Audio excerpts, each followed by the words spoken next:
Hello students. आप में से काफ़ी सारे स्टूडेंट्स के पास एक मैसेज गया होगा जिसमें यहाँ पर ये वेटेज की बात कर रहे होंगे।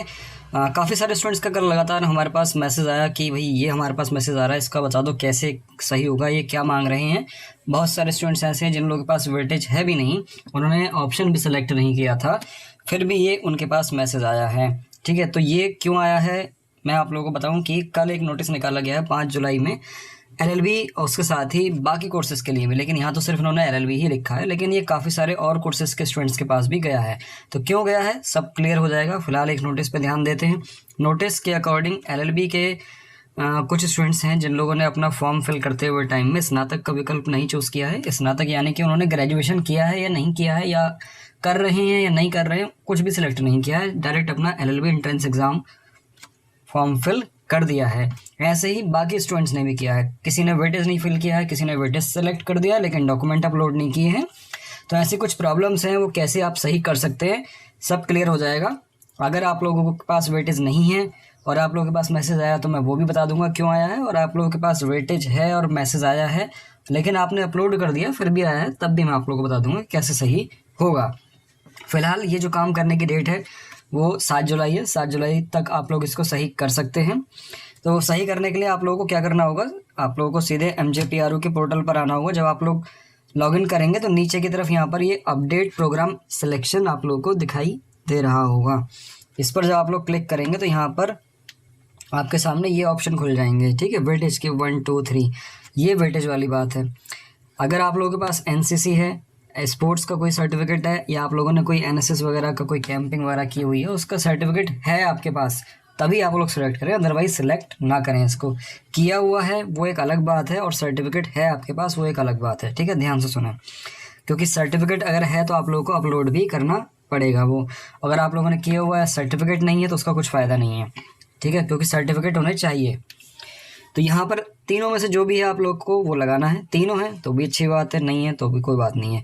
जो आप लोग सेलेक्ट करेंगे, मान लीजिए आप लोग यहाँ पर अपडेट पे क्लिक करके आप लोगों के पास NCC है तो आप NCC का जो भी सर्टिफिकेट है, C सर्टिफिकेट है, B सर्टिफिकेट है, वो आप सेलेक्ट कीजिए। नहीं है तो नॉन पे क्लिक कीजिए। स्पोर्ट्स का भी ऐसे ही है और NSS का भी ऐसे ही है।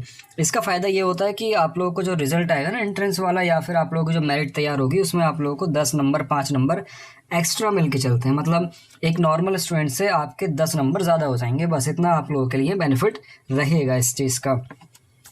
दूसरा काम आप लोगों को करना है कि दूसरा काम यहाँ पर कुछ स्टूडेंट्स के पास जो है ना तो NSS है, ना NCC है, ना स्पोर्ट्स का कोई सर्टिफिकेट है, ना उन्होंने सेलेक्ट किया, लेकिन फिर भी उनके पास मैसेज आया है। तो वो यहाँ पर आप लोग एकेडमिक डिटेल में जाके सही कर सकते हैं। अगर आप लोग LLB के लिए एंट्रेंस एक्ट के लिए अप्लाई कर रहे हैं तो आप लोगों को 10+2+3 दिख रहा होगा एकेडमिक डिटेल में, सबसे ऊपर ही आएगा वो। तो उसको सिलेक्ट करके नीचे अपडेट पे क्लिक कर देना है, देन अपना फॉर्म सबमिट कर देना है।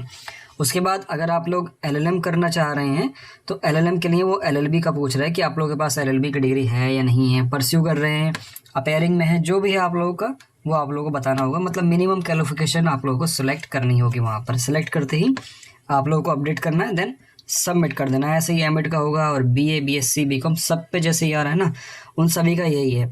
अगर आप लोग MA MSc का फॉर्म फिल कर रहे हैं तो आप लोगों को BA BSc BCom BBA BCA जो भी आप लोगों ने किया है वो आप लोगों को बताना पड़ेगा, सेलेक्ट करना पड़ेगा, और आगे जाके उसकी डिग्री आप लोगों को देनी पड़ेगी। डिग्री मतलब मार्कशीट आप लोग को अपलोड करनी पड़ेगी, कोई से भी एक सेमेस्टर की, कोई से भी एक ईयर की, कोई से भी एक सेमेस्टर की आप लोग को अपलोड करनी पड़ेगी फॉर्म में ही। ठीक है, वो मांगता है फॉर्म में, अपलोड्स में आके आप लोग चेक कर लेना। ठीक है, 2 काम आप लोगों को करने हैं। जिनके पास कुछ भी नहीं है NCC NSS वगैरह, फिर भी उनके पास मैसेज आया तो एकेडमिक डिटेल में जाके अपना 10+2+3 या LLB या फिर BA BSc BCom जो भी है आप लोगों को फर्स्ट कॉलम जो ऊपर आ रहा होगा उसमें सेलेक्ट करना है, और अपलोड पे जाके वो डॉक्यूमेंट आप लोगों को अपलोड भी करना है।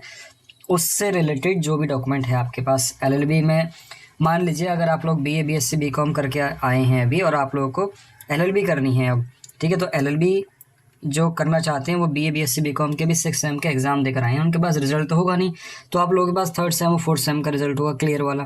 ठीक है, वो आप लोग अपलोड कर दीजिए। और उसके साथ अगर आप लोगों को 3rd सेम का भी नहीं है, 4th सेम का भी नहीं, तो 5th सेम का अपलोड कर दीजिए।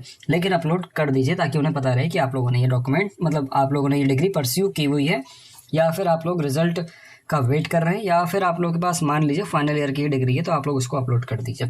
ऐसे ही बाकी सभी कोर्सेज़ के लिए हैं, ठीक है। अगर आप लोग LLM कर रहे हैं, मतलब LLM करना चाहते हैं MJPR यूनिवर्सिटी से, तो आप लोगों के पास LLB या PLLB का अपनी सेकेंड ईयर की मार्कशीट होगी, या फिर जो आप लोगों का 4th ईयर होगा उसकी मार्कशीट होगी BLLB की, तो वो आप अपलोड कर दीजिए यहाँ पर कम्प्लीटली, और उसको एकेडमिक डिटेल में सिलेक्ट भी कीजिए कि आप लोगों ने क्या किया हुआ है, LLB किया है या BLLB किया है, जो भी किया है, ठीक है। इसीलिए आप लोगों के पास ये मैसेज आ रहा है और कोई कारण नहीं है इसका।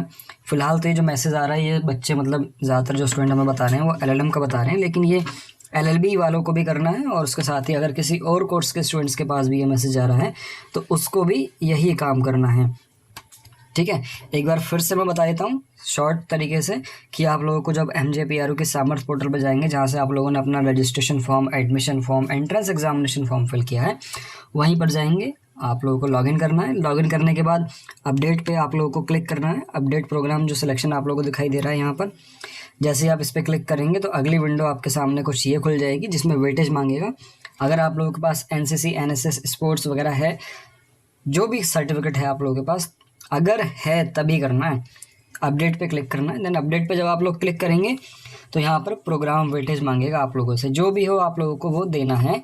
उसका सर्टिफिकेट भी आप लोगों को अपलोड करना पड़ेगा। मैं फिर से बता रहा हूँ बार बार, बिना सर्टिफिकेट के आप लोग इसको सेलेक्ट ना करें। अगर नहीं है सर्टिफिकेट आप लोगों के पास तो नॉन ही रहने दीजिए। अगर आप लोगों ने किया हुआ है फिर भी सर्टिफिकेट नहीं है तब भी आप इसको नॉन ही रहने दीजिए। सर्टिफिकेट होना कंपलसरी है, आपके हाथ में वो सर्टिफिकेट होना चाहिए। उसके बाद यहाँ पर आप लोगों के पास अगला जो ऑप्शन आ रहा है वो ये है कि बहुत सारे स्टूडेंट्स ऐसे भी हैं जिन्होंने NCC NSS वगैरह कुछ भी नहीं किया है, फिर भी मैसेज आया है उनके पास।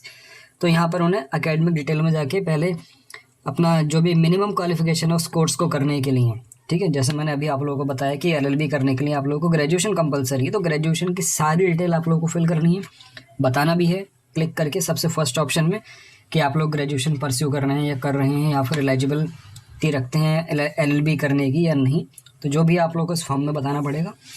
उसके बाद आप लोगों को जो मिनिमम क्वालिफिकेशन सर्टिफिकेट है, यानी कि एग्जाम्पल के लिए बता रहा हूँ LLB का, ठीक है, बार बार, बाकी किसी भी कोर्स का भी आप लोग सेम ऐसे ही अपनी मिनिमम क्वालिफिकेशन देख के कर सकते हैं।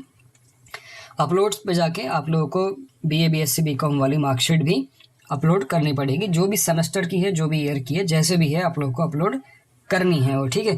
इतना करने के बाद आप लोगों को फॉर्म सबमिट कर देना है। 7 जुलाई से पहले करना है और 12 बजे तक करना है, 7 जुलाई तक, ठीक है।